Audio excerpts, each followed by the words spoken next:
It fact really that, sucks. yeah, It really sucks when you're yes, struggling yes, with your own project yeah, and you don't know how well it's going to sell. mm-hmm, You don't know if it's going to have an audience, and you're struggling with money yeah, because this is a passion project for you. right, It really sucks yes, when that's happening, and then you see happening across the street these developers that are having a huge amount of success, mm-hmm, and they're getting all the attention, yeah, and it really, you want to be happy for them, but at the same time you're worried about your own stuff. I yeah, totally get it. yep.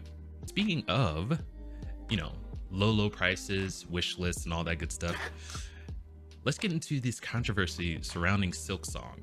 Okay. uh, And what controversy? oh, you already know. You I know. And we're gonna get into the article that kind of goes over it and gives the like general idea of what's going on. But one thing they didn't add is the timing that Silksong came out and how, Oh, you believe me, there's other articles. There's so many articles about this. yeah, Looking at this from every single conceivable point of view, yeah. and it's The just strange. So this one's coming from IGN, being pinned by Rebecca Valentine. Ye old Rebecca Valentine. Whoa. Indie developers are worried Silksong's $20 price tag will make it harder to price their games. Some kinds of games are going to get priced out of existence. Man, it's almost like we have a free, market, where products live and die by if customers want them or not. It's crazy. Or people can price things however well they please. Mm-hmm. With Hollow Knight, Silksong out now, many players are celebrating its unexpectedly low $20 price tag. Oh, look at that! Gamers love a deal. But some independent developers are pointing out that that great as this may be, good lord, it could lead to unreasonable expectations for other indie games that can't afford to sell that for that low. Before we get into the lizard brain comments. I would love for you to kind of enlighten us, Nas, on how everything started with Hollow Knight. You told me a quick story about Reddit. Oh yeah. Yes. Well, that was kind of just an isolated thing, but I saw a post that's been circulating around from about I don't know when, just before Hollow Knight was released. There was somebody had shared online a little bit of information about the game that their friend was making, and the post was just kind of getting crapped on by people in that subreddit. Yeah, it's Reddit. What do you expect? Right. There's fair. always going to be people complaining. Another Metroidvania, throw it in the trash. Yeah. It's just whatever. We don't want more of this, and then it ends up selling 15 million copies. Some AAA games would die for sales numbers like that. Oh yeah, absolutely. But it just kind of it highlights just how quickly perceptions of things can change. And a lot of the criticism that the developers have gotten is that they don't communicate like every other developer out there. They're very not so closed off, but they're just sort of focused. They seem to be anyway. I don't really know much about them, and I don't need to. Right. But they just seem to focus and buckle down on what they're doing, and because of the success of the first Hollow Knight game, they have the luxury of being able to do that. Yes. Yeah. That's not something that can be easily replicated, because then we would definitely have a much higher standard for indie games if they could all replicate that. But this was just, I don't know, lightning in a bottle. Yes. Yep. And they did it twice. It seemed to be, yeah. I mean, I don't know if Silksong is going to sell 15 million copies. Probably will. Oh yeah. Maybe more. I wanted to ask you, what's been your experience with Hollow Knight? Have you played it? I have not, but I have it wish listed. You might as well just buy it. I mean, it's cheap enough as it is. Yes. But if you're a fan of Metroidvanias, as I am, I really enjoyed it. You haven't played it. I recommend that you should, just so you have a little bit more context for everything else going on about it. You may not end up feeling about it the way that some people did, and I don't feel about it the way that some people do. It's a good game. Is it the greatest game of all time? No. What is? I have no idea. I probably haven't played it yet. There you go. But it's a very well made game. There's a lot of attention to detail. I like the story because it doesn't force feed you anything. Yeah. Though, in fact, you can miss big, huge chunks of the story. You can miss entire areas of the game. So this is coming from RJ Lake. He says millions of people will probably buy Silksong on day one, and it was a game that had a very low budget because the budget is these devs worked on it without direct pay for however long they wanted to do that. I have no idea what he's talking about there. It had. Well, I think what he's talking about with Silksong is because they had the money from Hollow Knight, they didn't have to worry about deadlines or budget or anything like that. Right. Okay.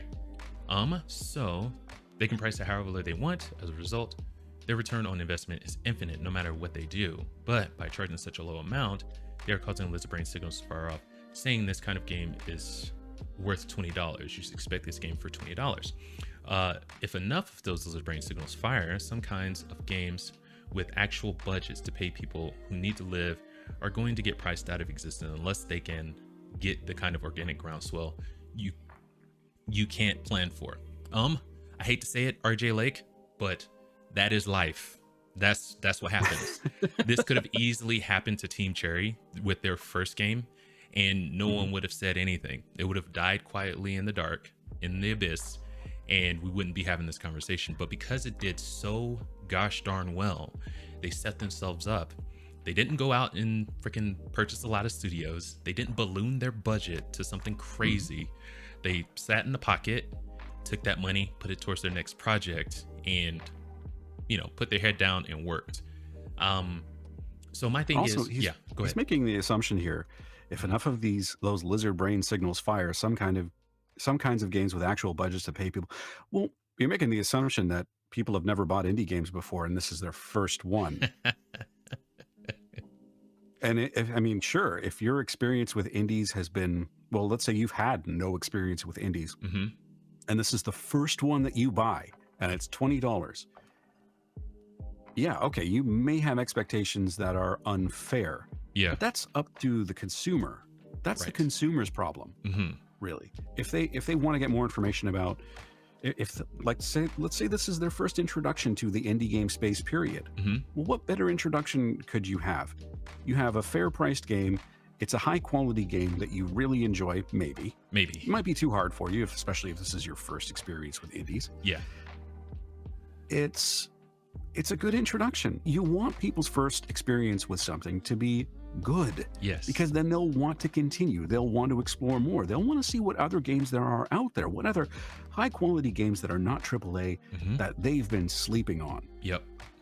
Right? Just like when the first one came out, and all of the indie games that came out in that year in 20.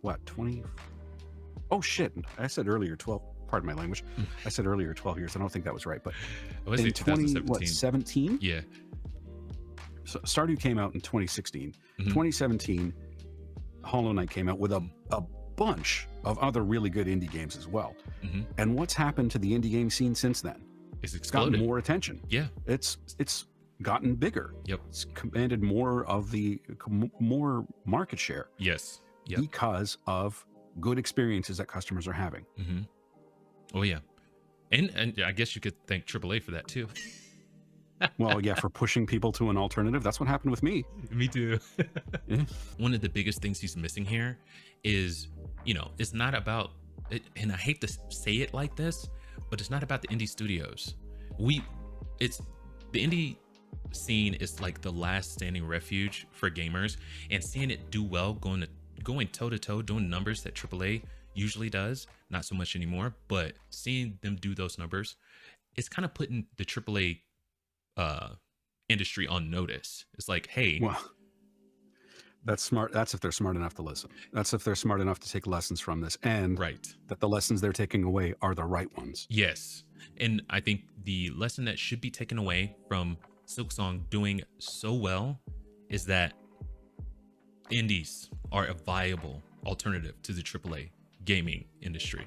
Indies are kind of where it's at right now, because you can really kind of go back in time, like 15 years, as we're talking about price and the kind of games that they offer, and you have really quirky ones, and things that kind of remind you of why you got into gaming in the first place, instead of Yeah. the super slickly polished and, you know, buggy, unfinished, you know, Sometimes, that kind of thing with AAA. This feels like something that AAA would get wrapped up into, you know, like AAA studios would be like, hey, GTA, you gotta give us a head notice so we can, you know, move back and, you know, slide comments like, oh yeah, I did move my release date because Silksong was coming out. It's like, you don't have to mention that.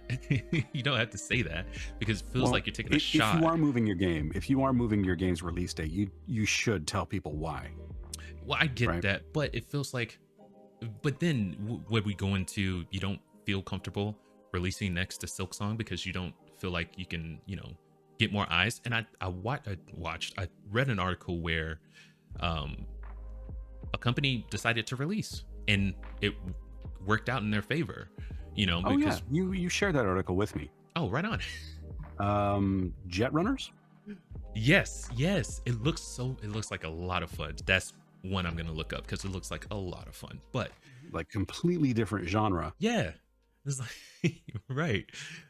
So like you said, But yeah, the article, I think what it pretty much summed up to Mhm. was, because so many people moved their launch date away Mhm. from Silksong's, they ended up being at the top of like new and trending, like right underneath right. Silksong.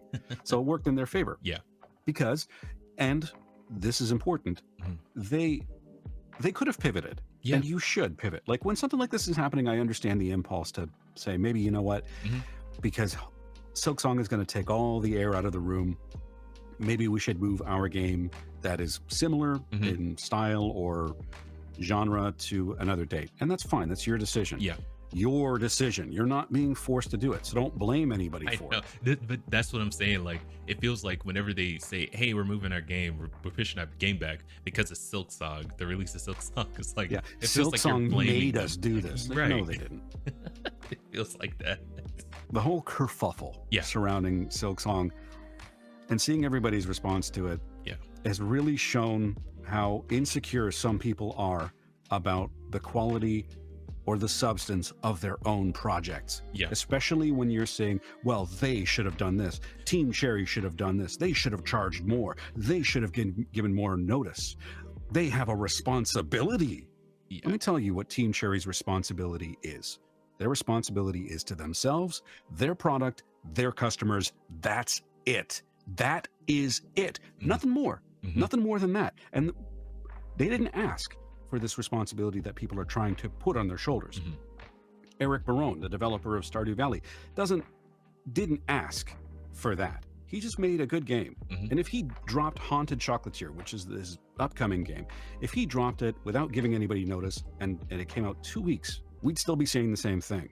Yeah. We'd still be see the same thing coming from people saying, well, he had a responsibility. He should charge more for this. Yeah. Think of us, not the gamers. Yeah. It's like, what are you thinking, Team Cherry? Think about us. We've got stuff we got going on too. It's like, sure, man. It's frustrating. Yeah. It's frustrating because I can see this from both sides. I mean, from a consumer's point of view, this is just straight up aces. This is great. Yes. This is great Good for game customers. Dude. with, yeah, Mhm. good game with a lot of that it hasn't changed its format too much. Mhm. I haven't Reasonable played price. Silksong and I'm not in a rush to play it. Yeah. But it doesn't look like it's that much different. The gameplay looks fairly similar. Obviously, there's going to be different Oh yeah. combat and movement mechanics for Hornet. Yes. Whatever, that's Mhm. fine. And it's priced right. This is a win for customers. Yeah. So seeing anybody attack what Team Cherry has done Mhm. sort of indirectly feels like a slight towards the gaming customer. Yes. Yeah.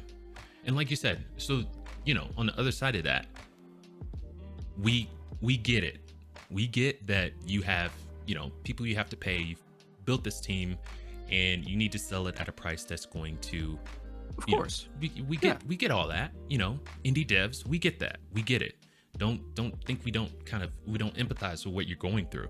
I wish it weren't true, Yeah.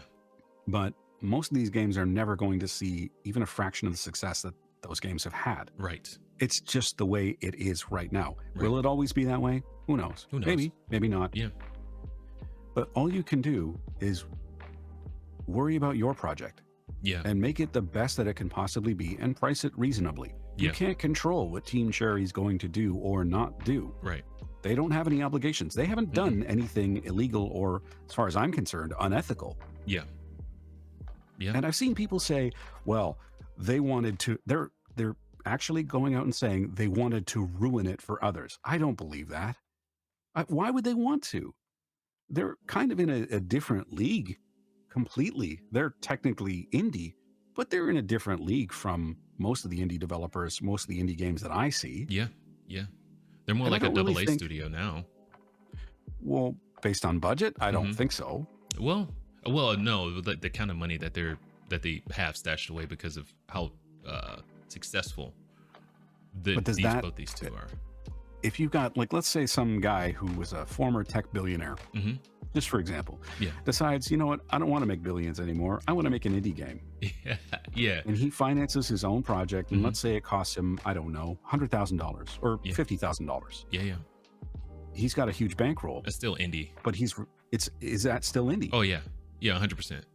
Yes. I think so, because it's about the project, not the person Yeah. behind it. Right. To 100%. me, anyway. Yeah. Bruce Wayne decides he's going to make an indie game. Hopefully it's an Arkham game. Arkham. Yeah. His answer to Suicide Squad, Kill the Justice Oh, League. by the way, I think they're doing another Arkham game, but it's gonna be another VR. Like what's happening right now? Like I don't know. VR isn't doing like crazy numbers right now. So why do they feel the need to make another VR game? Who knows I really what's don't going know. on? I mean, it must have had some success. Oh, yeah, for probably. the first one. Yeah. And it's kind of niche. I don't know how Mhm. much what the budget for making a VR game would even be, but That's a Who good knows? question. Yeah. Team Cherry has no obligation to any other studio to let you know when they're going to release their game or how much they're going to price their game at. They have no other obligation to anyone else except for their customers that they are making this game for.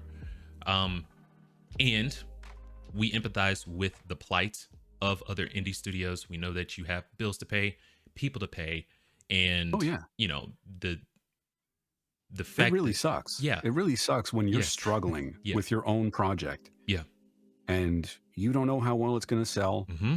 You don't know if it's going to have an audience, and you're struggling with money Yeah. because this is a passion project for you. Right. It really sucks Yes. when that's happening, and then you see happening across the street these developers that are having a huge amount of success, Mhm. and they're getting all the attention. Yeah. And it really, you want to be happy for them, but at the same time you're worried about your own stuff. I Yeah. totally get it. Yep. We can Do throw the best Expedition that you 33 in can. there too. Sorry. What's that? We can throw Expedition 33 in there too. Sure. Yeah. Do the best that you can Mhm. and make the project that you want to make. They don't know if their game is going to sell. So it's like maybe put yourself in a position where expect the worst, but what do you say? Plan for the worst. What how does that go? Expect the worst, plan for the best. I don't remember how that goes. But Well, I mean, in this case, I think the Serenity Prayer would probably be more appropriate. it's like expect not to sell a lot. And if you do, that is a happy day. You know, temper your Well, expectations. It's about it. But no, seriously, I do think the Serenity Prayer works better in this case. And I can't remember exactly how it goes. I just remember what it's called. Grant me the power to accept the things I cannot change, the courage to change what I can, and the wisdom to know the difference, or something like that. And in this situation, there is nothing that you can do. Yes. There's nothing that you can change about what Team Cherry have done. Yeah. All you can do is work on your project, make it the best that it can be, Yep. give it the best opportunity to stand on its own, Yep. and get it in as front of many eyes as you can. Yep. Perfectly said. Wonderfully said.